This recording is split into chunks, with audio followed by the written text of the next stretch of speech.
is one book, of which it might be affirmed and argued that it were better for humanity to keep this one and lose all others than to lose this, and to keep all else bequeathed by human genius to all that we shall know of posterity. More is connoted by the word Shakespeare than that of any man who walked the earth. Algernon Charles Swinburne. There is actually a kind of sacredness in the fact of such a man being sent to this earth. Thomas Carlyle. Look you, the good God naturally has a right to the first place, but the second certainly belongs to Shakespeare. Heinrich Heine. The life of Shakespeare is a fine mystery. It's a great comfort, to my way of thinking, that so little is known concerning the poet. I tremble every day lest something should turn up. Charles Dickens.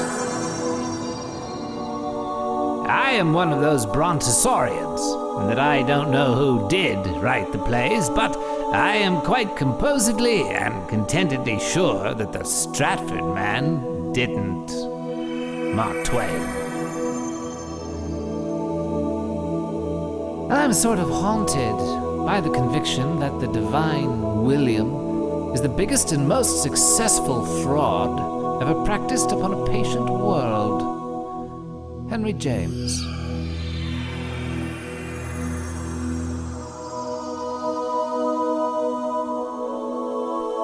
I no longer believe that William Shakespeare is the author of the plays and poems that have for so long been attributed to him.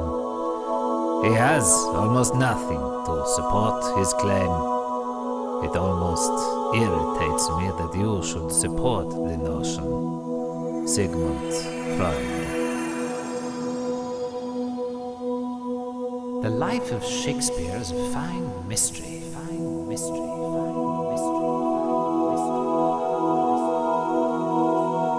My dear Watson, how many times have I told you that whenever you have eliminated the impossible, whatever remains, however improbable, must be the truth? There is a problem. There is a mystery. There may be a crime. A mystery so compelling it has drawn your humble servant down from his posthumous perch in Victorian Valhalla to the lecture platform to unravel it. There are those to whom our quest is an affront, to whom the question of the authorship of the world's greatest plays and poems is a case forever closed in the person of their beloved Bard of Avon. To them, may I say, we all love our Shakespeare. To confront this great mystery frankly, to admit with Hamlet that there are more things in heaven and earth than are dreamt of in our philosophy can only deepen that love, can only make us search more deeply into the great work itself, that eternal mirror of our souls. Besides, the question won't go away. We may bury our heads deep in Stratford's sweet soil, but the roots of this great mystery cannot be ignored. There are too many uncomfortable facts, and too many strange coincidences. After 400 years, the mystery still persists. Who is the true author of the plays and poems that have come down to us under the name William Shakespeare? Good day to you. My name is Sherlock Holmes.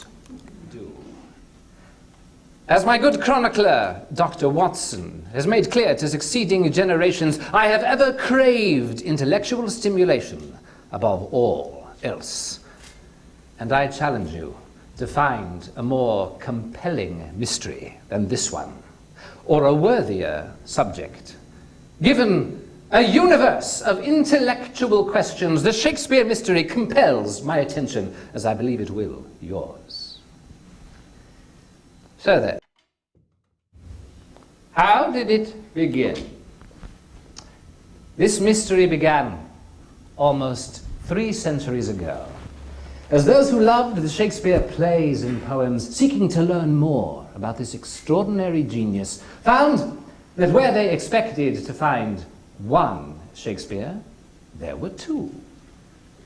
Shakespeare number 1 is the man revealed in the amazing work. The man whose phrases run through the brains of every one of us. A man of astonishing depth and range of knowledge and an unforgettable way with words. Shakespeare number 2 is the uneducated actor from Stratford-on-Avon. Is a very contrasting fellow indeed.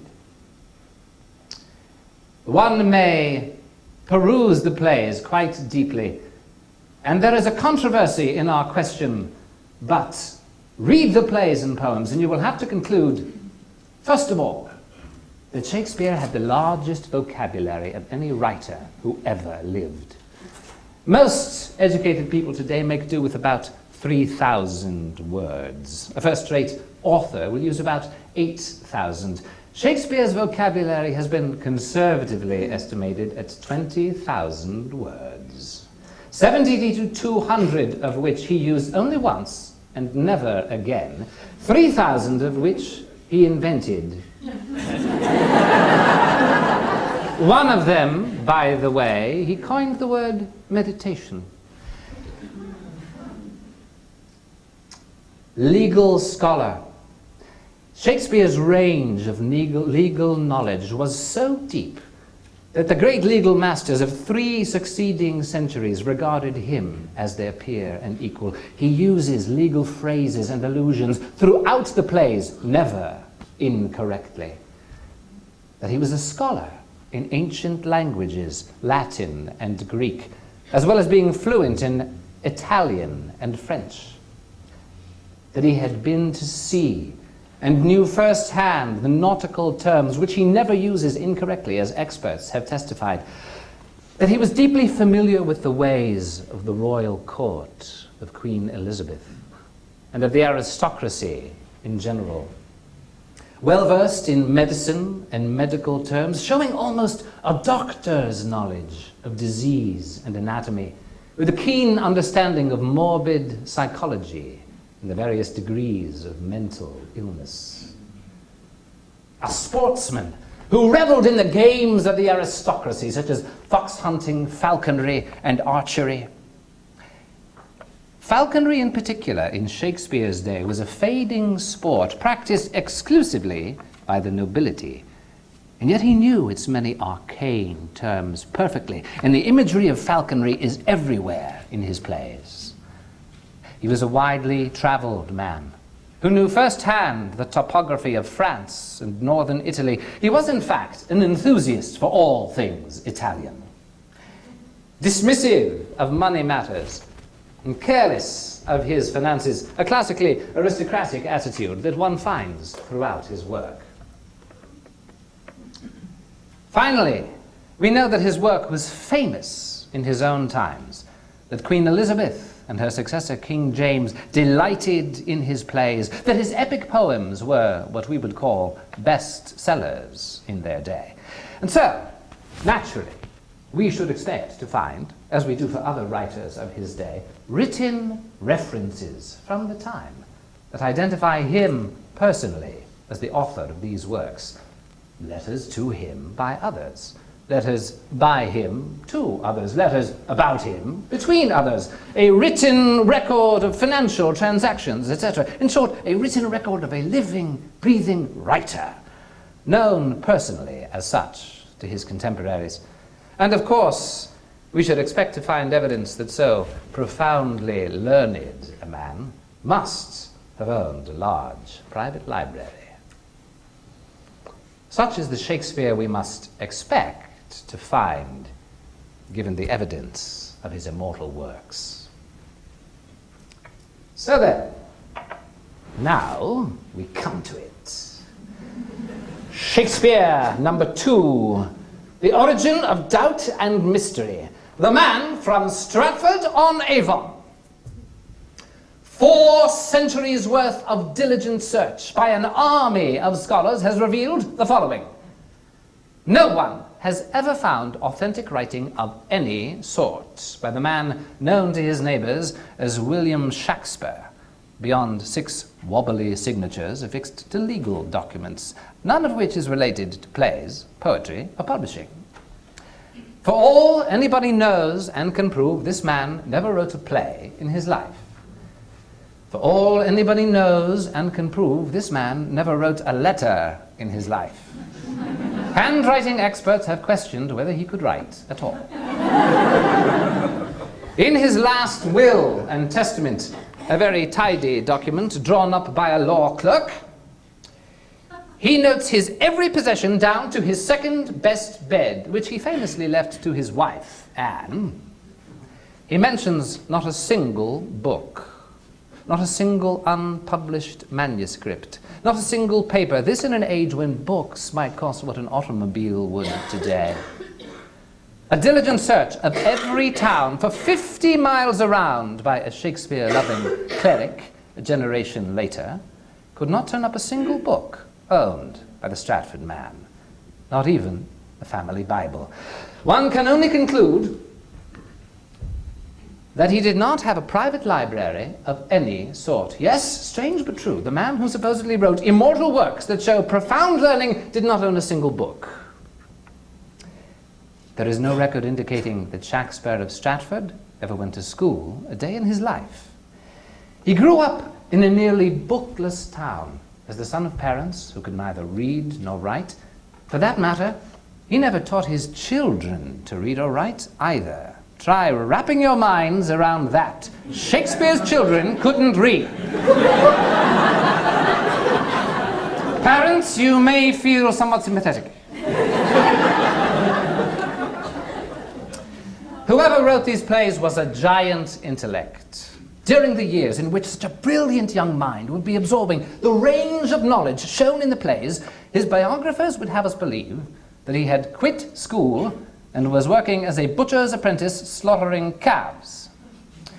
The question of how such a person could have acquired the aristocratic viewpoint of the plays, the largest vocabulary of all time, and all that learning struck reasonable persons as a mystery. During his lifetime, there is not one single reference to Shakespeare of Stratford as being in any way connected to playwriting, poetry, or publishing. No, beg pardon, there are actually 2 such references, both of which make fun of the notion that the Stratford man wrote the plays. His neighbors knew him only as a grain dealer, as in this sketch of the Stratford monument from the year 1630. Note that he is clutching what appears to be a sack of grain. But, lo and behold, 100 years later, as tradition now ascribed the great plays to him, and as the village of Stratford has a booming tourist trade, the grain dealer has become a great poet. The sack of grain is a cushion, and he holds a quill pen. Rather a mystery. But he was famous, yes, well, no, not really. The name Shakespeare was famous, as the name printed on the published poems and plays. We have many written instances of praise of the poet Shakespeare, spelled, by the way, with the rarely used hyphen, often indicating a pen name. But none of the references to Shakespeare, the poet and playwright, during his lifetime identify him in any way as being the man from Stratford-on-Avon. In fact, at the height of Shakespeare's fame, we find that Will Shakespeare of Stratford was so unknown that London tax collectors for a number of years had to give up on making him pay his taxes because they couldn't find him. Address unknown. A mystery. But surely his fellow actors and writers knew him. All those charming folk we met in Shakespeare in Love, remember? Ah, yes. Philip Henzer.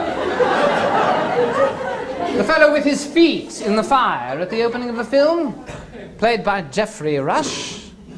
Producer theatre owner, the Michael Eisner of his day, if you will. He kept a detailed diary, and we still have it. He recorded actors he hired, playwrights he paid, plays he purchased over a period of 13 years at the height of Shakespeare's career. He doesn't mention Will Shakespeare of Stratford even once. Oh, he mentions the Shakespeare plays, all right. He produced a number of them. But unlike the entries for other plays he records by other writers where he lists the playwright's name, when it comes to the Shakespeare plays, no author's name is written. Hamlet, Prince of Denmark, blank. A mystery. Or take the Ben Affleck character, Edward Allen, the Tom Cruise of the 1590s. Yes, there he is. Styles change. He too kept a diary that survives today. He too owned a theatre. He too produced Shakespeare's plays. And he too doesn't mention Will Shakespeare of Stratford even once. Curiouser and curiouser. Now, all this is very interesting. But what does it mean? After all, nobody doubts that Dickens wrote the works of Dickens, or that Beethoven composed the symphonies, or that John Milton wrote Paradise Lost. But that is because we have plentiful references from the time by their contemporaries that verify the tradition of their authorship and conclusive documentary proof, what literary biographers call primary evidence. When it comes to Shakespeare, the contemporary record is a blank. Not just sketchy, mind you, but a total blank. It is as if someone set out to erase all written records that would link the works of Shakespeare to any living person. Now that is hard to believe, I grant you. But it is so. And oh, by the way, one other thing. The Elizabethans loved poetry and they loved poets. When a great poet died, there was always a public outpouring of grief, and all the other poets would compete with each other in writing flowery tributes to the deceased. Sir Philip Sidney, for example, would have a funeral of near royal proportions. But when Will Shakespeare of Stratford, supposedly the greatest and most beloved of them all, died in 1616, it was a non-event. No eulogies, no public outcry for a burial at Westminster Abbey. Nobody noticed. One can only suppose that nobody who knew him connected him in any way with the great poet. Back to our mystery. If Will Shakespeare of Stratford did not write the plays, then who did? And why would this person's authorship be concealed? To answer this question, we must enter a vanished world. The world of England under Queen Elizabeth I. A world strange to our 21st century minds. A world governed by rigid class distinctions. A world ruled by an autocratic queen in a time of bloody upheaval, when torture by the rack was as commonly used as the lie detector is today. It was a world of omnipresent spies and intrigue, when political power lay in the hands of the titled aristocracy and God's anointed monarch, lightly constrained by Parliament. It was a world in which the great majority of people could neither read nor write. A world only a few brief generations removed from the invention of the printing press. A world in which a fine book might cost what an automobile would today. A world which knew nothing of newspapers or a free press. A world in which a devoted subject of the Queen would have his hand chopped off for the crime of having suggested in print that she not marry a foreigner. And still he cried, "God save the Queen," after the axe fell before he fainted from loss of blood. It was a world ruled by an aristocracy which glorified war and held writers in low esteem and viewed the theatre with disdain. Yet, the heady winds of the Renaissance were blowing in from Europe, touching England late in their journey, for it was also a time when the theatre flourished as never before, and the English language grew into an instrument of unrivaled range and subtlety, inspired by Elizabeth herself.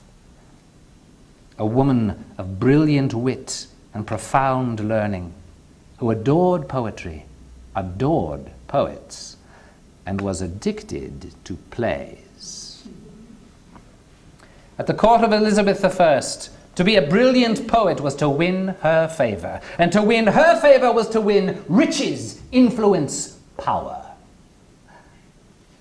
For our purpose, above all, it was a world in which a nobleman would never allow it to be publicly known that he was the author of published poetry, let alone that he wrote plays for the common stage. To write for the Queen was one thing, but to peddle your words in print like a common tradesman, unthinkable. Such a thing would be utterly beneath the dignity of an English lord. It would bring shame upon his family name, his title, and on aristocracy itself. And yet, we know that under Elizabeth, noblemen did write poetry. Noblemen did write plays.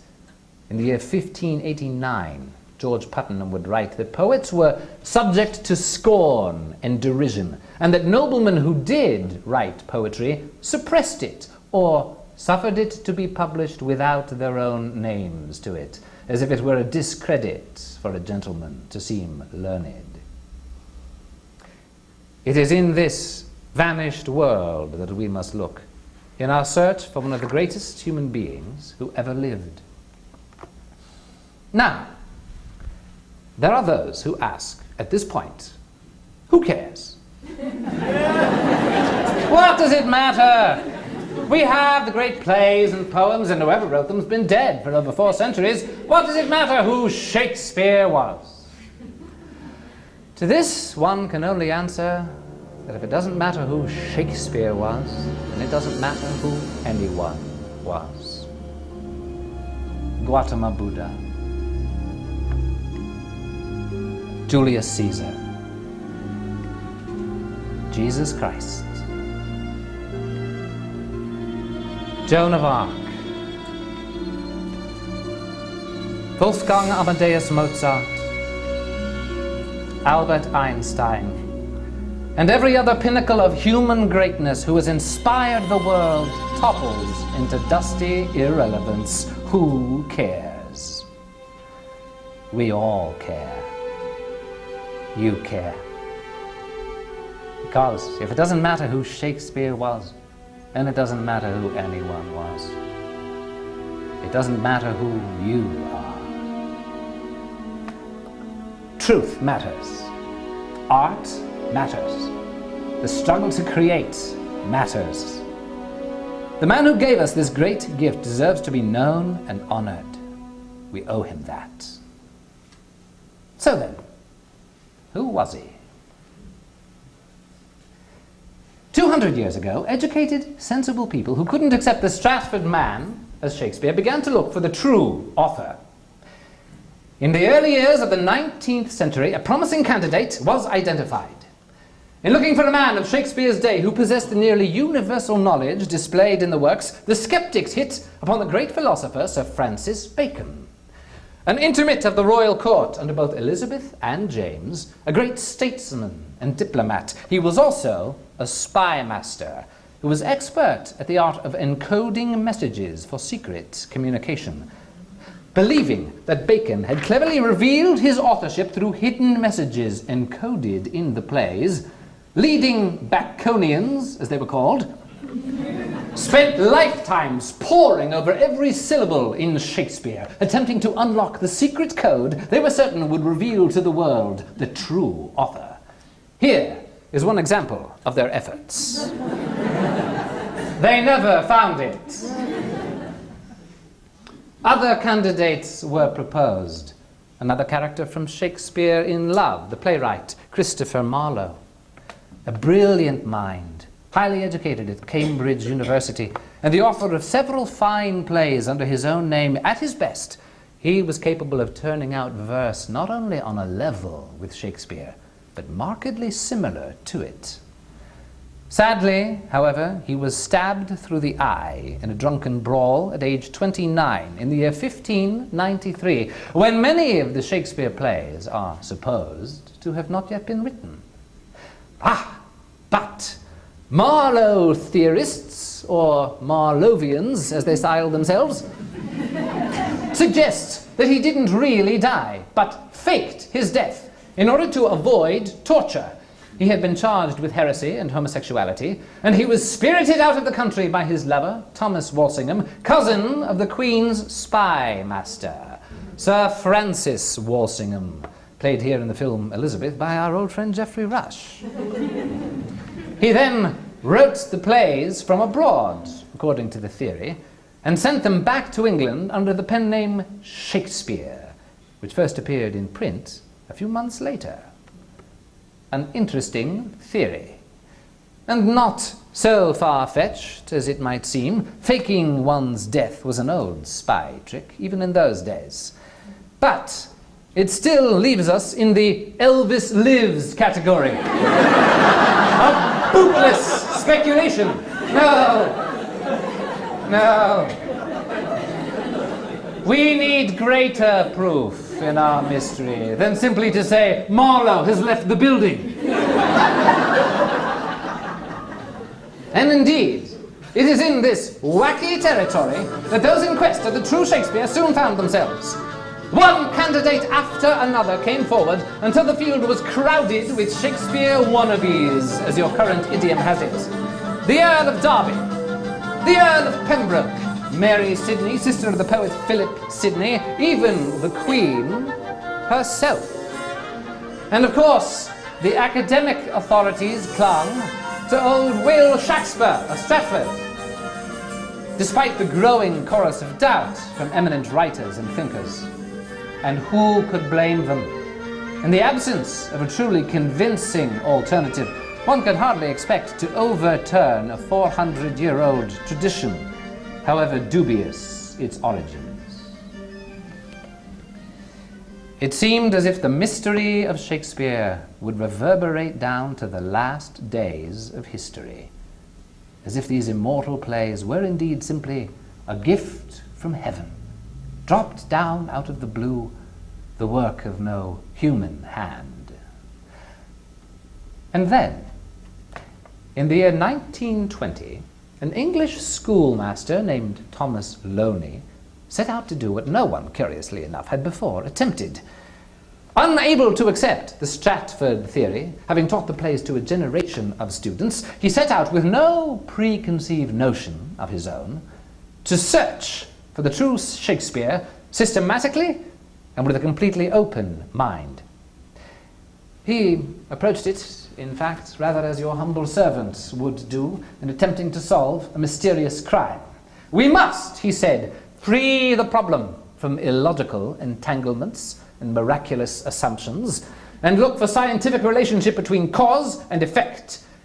The common sense method is simply to examine closely the work itself, to draw from the examination as definite a conception as possible of the man who did it, to form some idea of where he would be likely to be found, and then to go and look for a man who answers the supposed description. One may quibble, of course, over the traits deduced from the works by our professor, but they do not stray afield from common sense. In looking for our man, Professor Loney supposed that, 1, he would be an intimate of the court and of the high nobility. This, of course, is the most persuasive reason such a man would have to hide his identity. As we have seen, noblemen could not be seen to write plays for the common stage. It simply wasn't done. Yet the plays are infused throughout with the aristocratic viewpoint.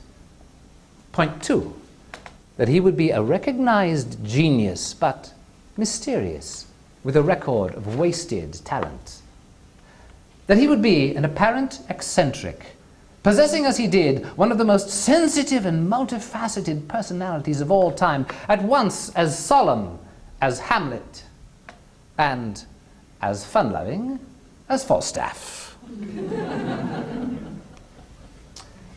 Of pronounced and known literary tastes, with an absorbing interest in the classics and English history, and an enthusiast for the drama, reasonable enough, of superior education and legal training. One doesn't acquire a 20,000-word vocabulary and that depth of legal knowledge by cramming for a day or two before dashing off a play. An enthusiast for Italy, the plays swarm with Italian settings and characters theretofore unknown in the English drama, and some are drawn from Italian sources that were not yet translated into English. Our man must have spoken Italian. Of feudal connections and Lancastrian associations in the War of the Roses of the higher aristocracy, as can be deduced from the plays. An accomplished sportsman, as we have seen, falconry, jousting, and swordsmanship are ever ready to hand for our mysterious bard. Loose and improvident in money matters.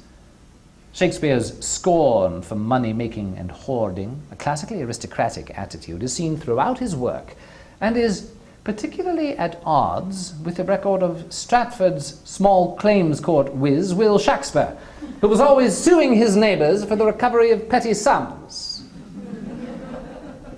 That he would be conflicted in his attitude towards women.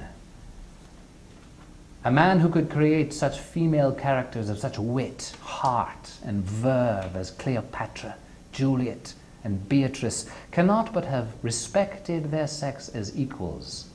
And yet, the sonnets are rife with distrust of woman, and phrases from the plays, such as "Frailty, thy name is woman," and "Get thee to a nunnery, go!" still echo down the ages.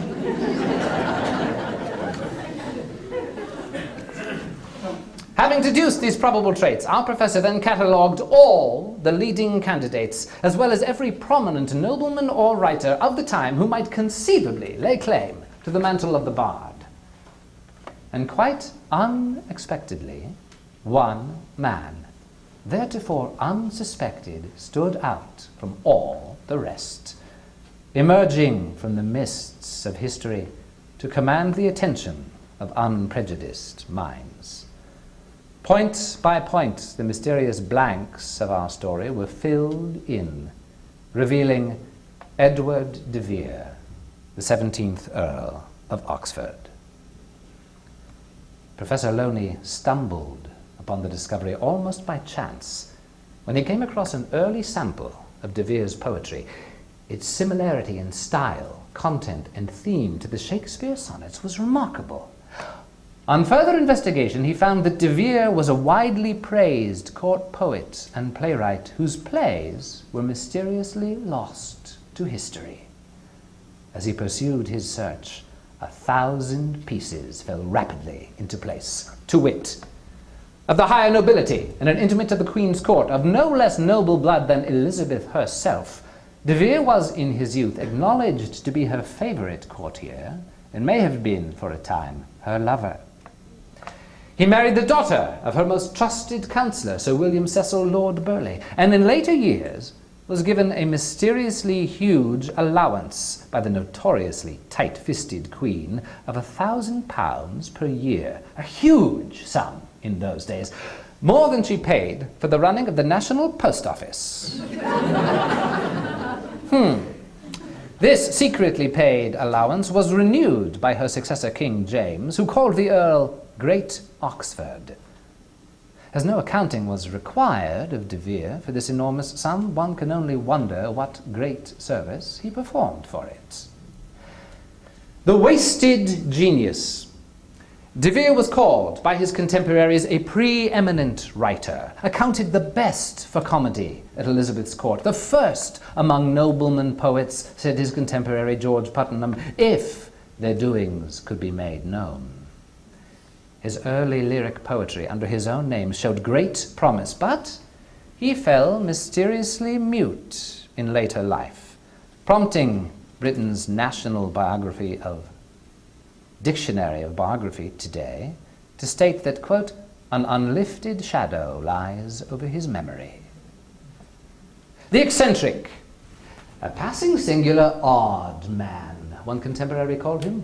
He was known both for his wide-ranging accomplishments as scholar, poet, and swordsman, and a mercurial nature, with a flashing temper, rather like Hamlet, indeed very much like Hamlet, as we shall discover. Pronounced and known literary tastes, with an absorbing interest in the classics and English history, a great patron of other writers, De Vere was from his infancy a prodigy in his absorption of classical literature. An enthusiast for the drama? To his family's consternation, De Vere consorted with writers and actors and sponsored a company of players. Evidence indicates that the Lord Chamberlain's men, known to history as Shakespeare's company, may have been under the guidance and patronage of Edward de Vere, who also held the hereditary title of Lord Great Chamberlain to the Queen. Of superior education and legal training, matriculating at Queen's College, Cambridge at the tender age of 9, he received a degree from Cambridge at the age of 12 and a Master of Arts from Oxford at 16. He was fluent in Latin, Greek, French, and Italian. He then studied law for several years at one of the Inns of Court, where young Englishmen still study law to this very day. An enthusiast for Italy, Edward de Vere was so well-traveled in Italy, including Venice, Padua, Florence, and Naples, and was so enamored of Italian dress and manners that on his return to England he was satirized as, quote, the Italian Earl. Of feudal connections and Lancastrian associations in the War of the Roses, tracing their lineage back 5 centuries to William the Conqueror, De Vere's ancestors supported the Lancaster cause in the War of the Roses, which is chronicled in Shakespeare's history plays in a way that plays up rather shamelessly the roles played by the Earls of Oxford. One of his family coats of arms, by the way, is of a lion shaking a spear. At the Queen's court he was praised as one, quote, whose countenance shakes spears. Does a pen name suggest itself? An accomplished sportsman, speaking of spears, he was a renowned swordsman and jouster and a frequent champion in the tournaments, and once, in Italy, challenged all comers to single combat for the honor of his queen. No one dared to take him up on it. Raised at his family's ancestral castle, he would have had ample opportunity to learn the aristocratic sports, such as falconry, whose imagery is everywhere in the plays. Loose and improvident in money matters, conflicted in his attitude towards women. Before being put forward as the true Shakespeare, Edward de Vere was chiefly remembered by his descendants as the black sheep of the family, mainly because he sold off much of their ancestral lands to pay his debts. Plagued by bad luck in his investments while generously patronizing other writers, de Vere was forever having to sell off more of his estates. He had what one may generously call a blithe attitude towards money.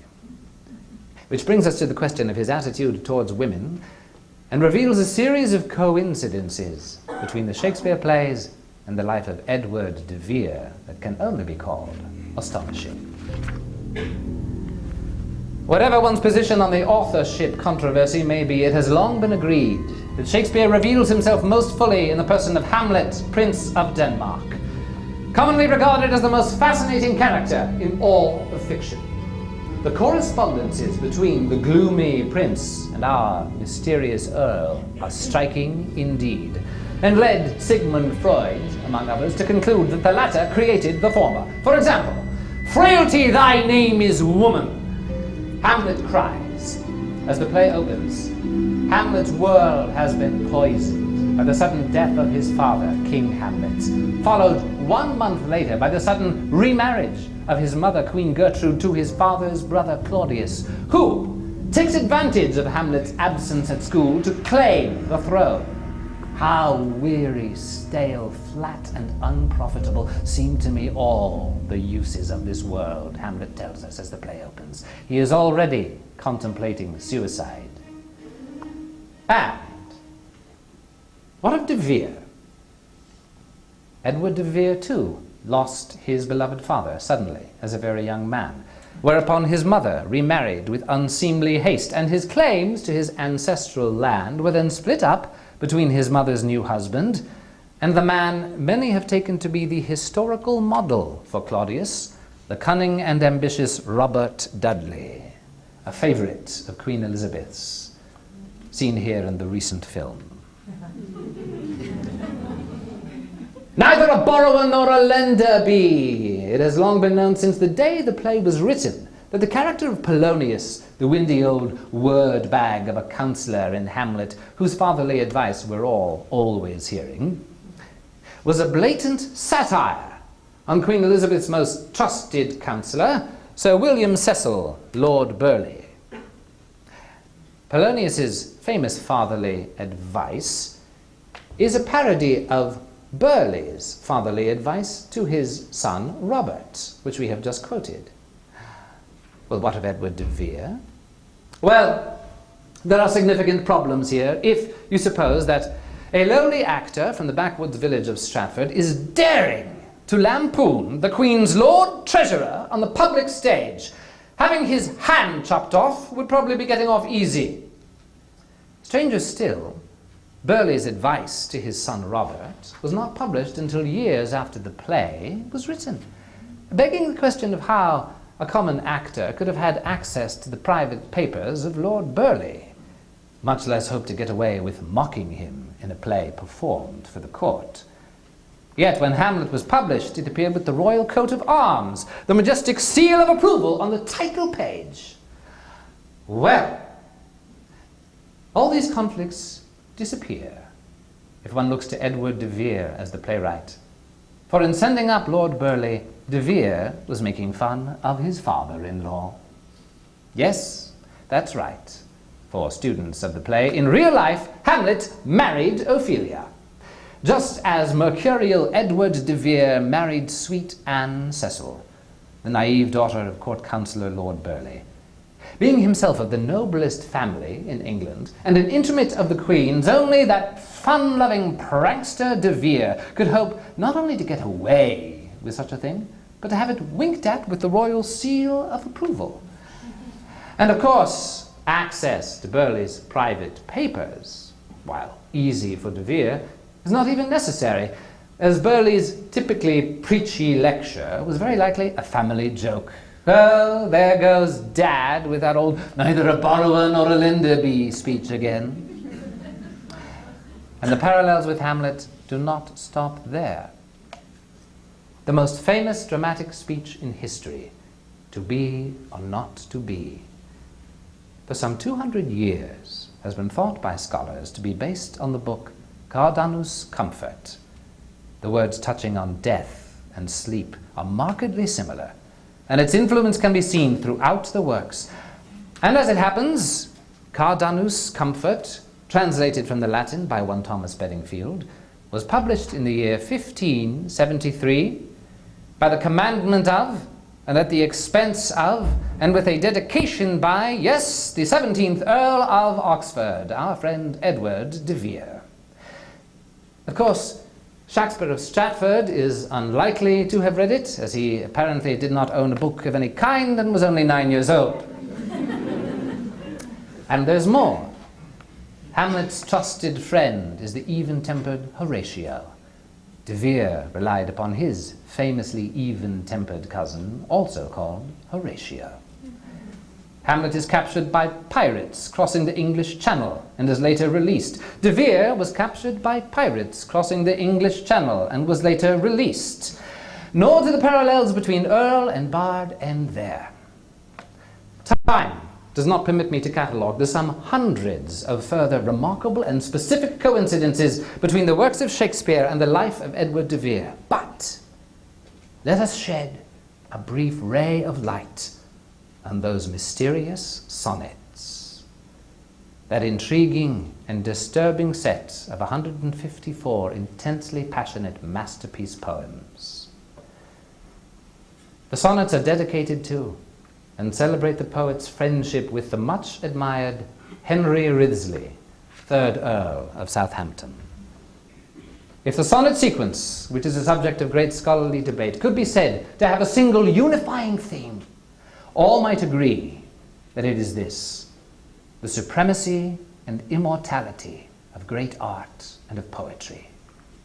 In sonnet after sonnet, the poet assures his beloved friend that he shall be immortalized in these verses, long after old age and death have had their way. And yet, no such immortality is promised to the poet himself. Indeed, quite the opposite. The poetry shall live forever, but the poet shall remain unknown, his identity buried. He makes this unmistakably clear in many places, such as Sonnet 81. Or I shall live your epitaph to make, or you survive when I in earth am rotten. From hence your memory death cannot take, although in me each part will be forgotten. Your name from hence immortal life shall have, though I, once gone, to all the world must die. The earth can yield me but a common grave, when you, entombed in men's eyes, shall lie. Your monument shall be my gentle verse, which eyes not yet created shall all read, and tongues to be your being shall rehearse. When all the breathers of this world are dead, you still shall live. Such virtue hath my pen, where breath most breathes, even in the mouths of men. Your name from hence immortal life shall have, though I once gone, to all the world must die. What can the poet mean?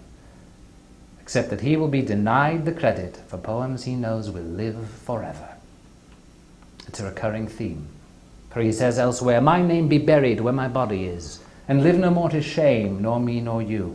Here can we doubt that a nobleman speaks, shamed into silence by his theatrical activities, but knowing, as a genius does, that his work is immortal.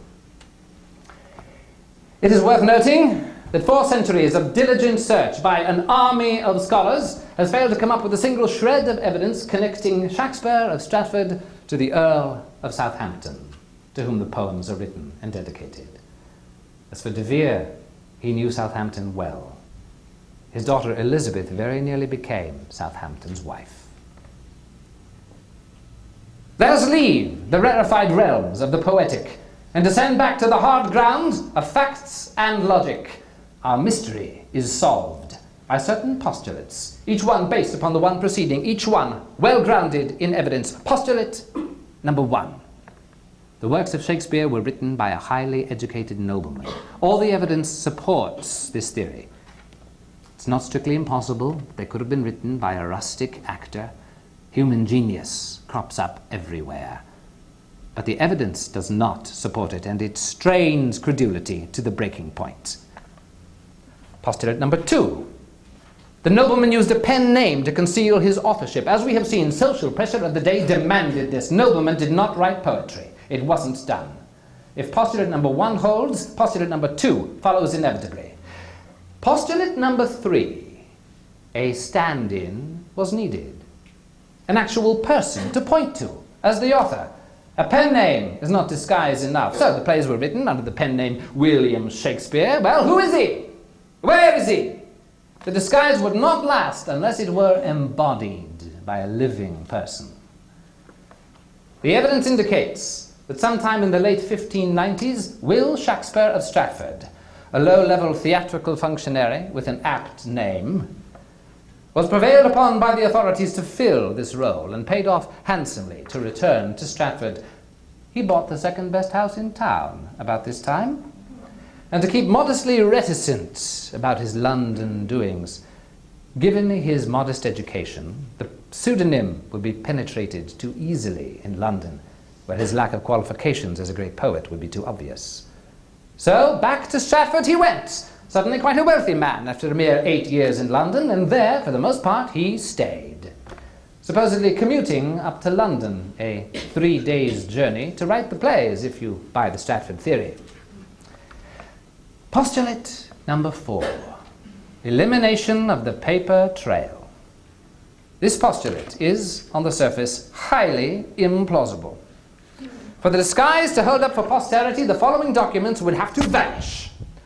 All record of Will Shakespeare's education or lack of it, the Stratford School records. All specimens of handwriting by Shakespeare, supposing any existed.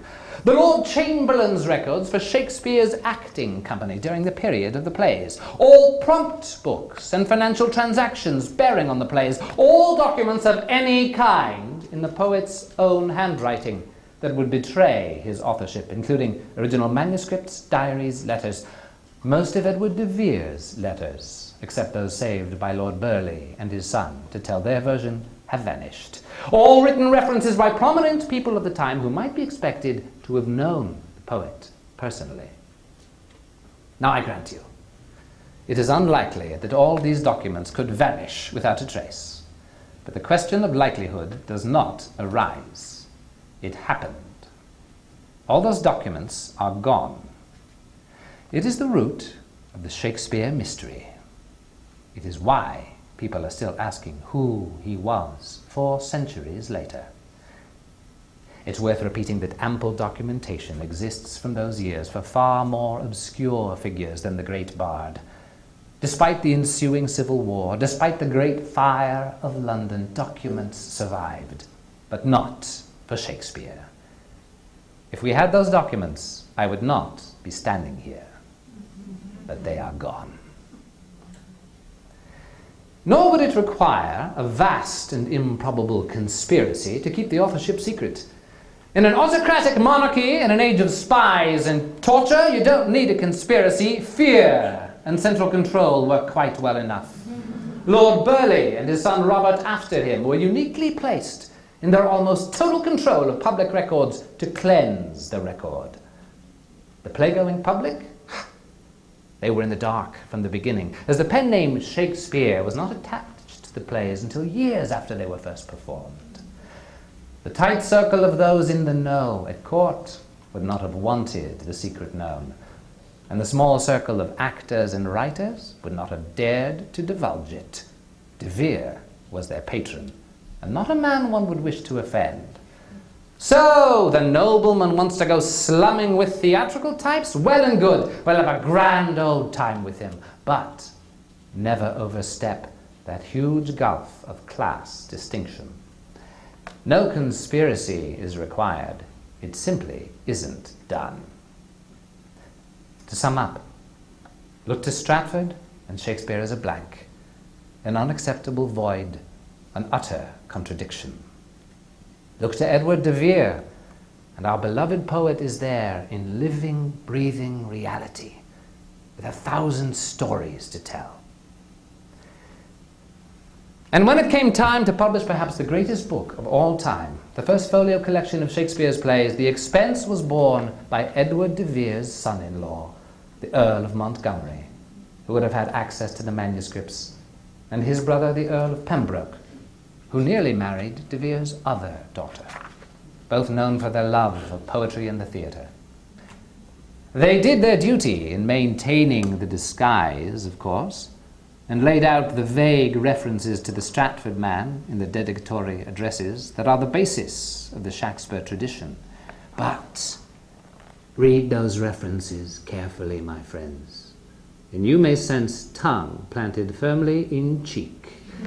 You can almost sense them hoping that you won't buy the disguise, that you will penetrate the mystery and see the truth. Which brings us to one final mystery. Where are the manuscripts? At the beginning of our mystery, I hinted there may be a crime at the heart of it. Crime is my specialty, after all. though I will occasionally pursue an intriguing problem for the sheer fascination of it, as we do here, but crime there may be after all. One of the central features of the Shakespeare mystery, as we have seen, is that one of the most prolific writers who ever lived, whose work was adored by two successive monarchs in an age that prized poetry and poets, has left us not a single scrap of writing in his own hand. Not a letter, not a poem, not a play, not a grocery list. And even for a scrap of the poet's handwriting in today's market, the bidding would begin at 1 million of your American dollars. The price for the manuscripts themselves, they would be beyond price.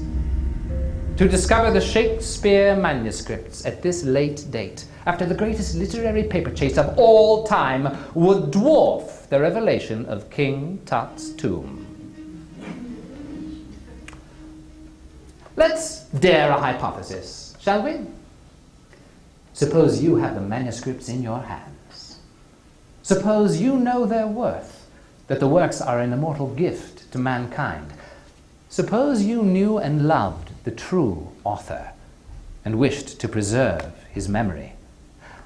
Suppose that you are under an obligation to powerful authorities to forever erase that memory. Suppose further that you're a rather clever Elizabethan writer yourself, for whom double meanings and puns are as natural as breathing. Suppose, in other words, that you are Ben Jonson, who helped prepare the folio and who wrote the great tribute to Shakespeare that opens it. Could you bear to commit the enormous crime of destroying the original manuscripts, forever erasing the memory of your friend? And if you could not bring yourself to commit this crime, where would you hide them so that they would not be lost? To hide them forever would be as good as to burn them. So, if you choose to hide them, you must leave clues so that they will one day be found. One fine day, when all those fearful authorities are in the grave themselves, someone, you hope, some perceptive someone who senses a mystery here will look at your clever clues and think, hold on, now what does that mean? But how to get that someone's attention and where to hide the papers? If it were up to your humble servant, I should hide them in plain sight. And that, we may believe, is just what Ben Jonson may have done. Observe this monument. It stands in Trinity Church in Stratford-on-Avon in Warwickshire, England. Erected by unknown parties sometime between 1616 and 1623, its presumed purpose was to memorialize Will Shakespeare, known to his neighbors as a grain dealer and moneylender. But it must also serve a double purpose. It must also double as the memorial to a great poet and playwright, for those who follow up the first folio references and come up to Stratford to pay tribute. Now, if Shakespeare was indeed the poet, the simple thing would be for the monument to state it boldly: William Shakespeare, poet and playwright, or some such thing. But if Shakespeare of Stratford wasn't a poet and playwright, and all his neighbors knew it, the monument would be a laughingstock if it dared to claim this in plain English. And so, in fact, it does not. For the learned visitor looking for the memorial to a poet, we create a Latin inscription, vague but flowery, which likens its subject to Nestor, Virgil, and Socrates, and tells us that the earth took him, the people mourn him, and Olympus has him. Nothing specific to Shakespeare, the playwright, for whom Ovid would have been the correct Roman reference, and Sophocles, the playwright, not Socrates, the philosopher, the correct Greek one, but all in all, enough to satisfy those expecting to find him here. But for the local folk, and for Shakespeare's family, who aren't likely to read Latin if they read at all, we need an English inscription that will suit their man.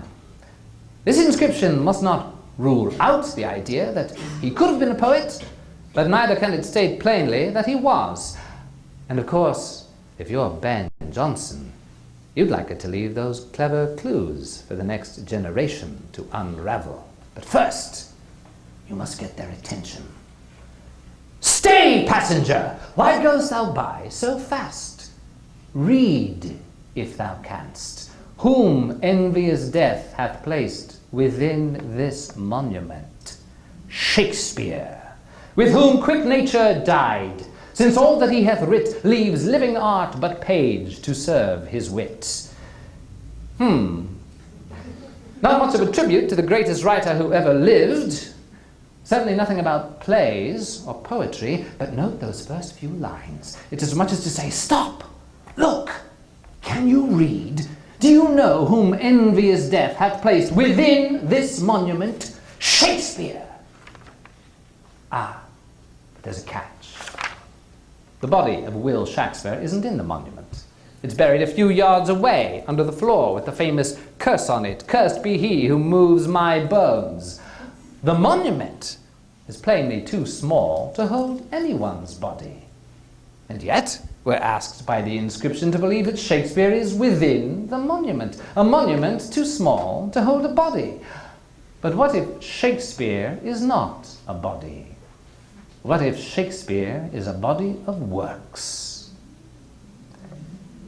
In the first folio tributes, the works are dedicated to the two earls, saying, quote, "We most humbly consecrate to your highnesses these remains of your servant Shakespeare." Further on in the folio tributes, Ben Jonson says of the poet, "Thou art a monument without a tomb."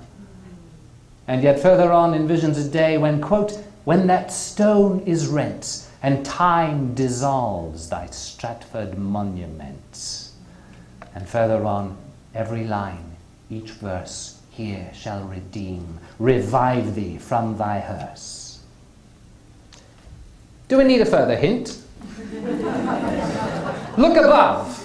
There we find at the top a jawless skull, envious death, silencing the great poet by interring him, that is, his body, his works, within the monument. And look, on either side, at the top, two angels. One holds a lantern and one a spade.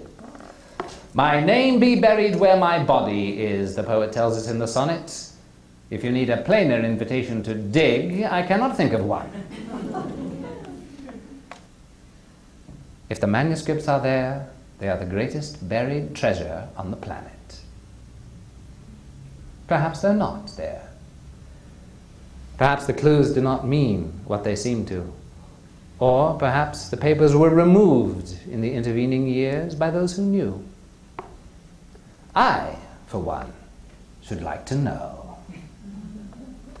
A competent stonemason in a few hours' work would solve that mystery. But try convincing the good people of Stratford-on-Avon, home to an enormously lucrative Shakespeare industry. One must love truth a great deal more than gold to take that risk. And so, if we have our man, did Shakespeare. Vero nihil verius, runs the De Vere family motto. Nothing truer than truth. Or as Shakespeare wrote in Measure for Measure, "For truth is truth to the end of reckoning." Or as Edward de Vere wrote under his own name, "For truth is truth, though never so old, and time cannot make that false which once was true." De Vere's personal copy of the Bible survives today.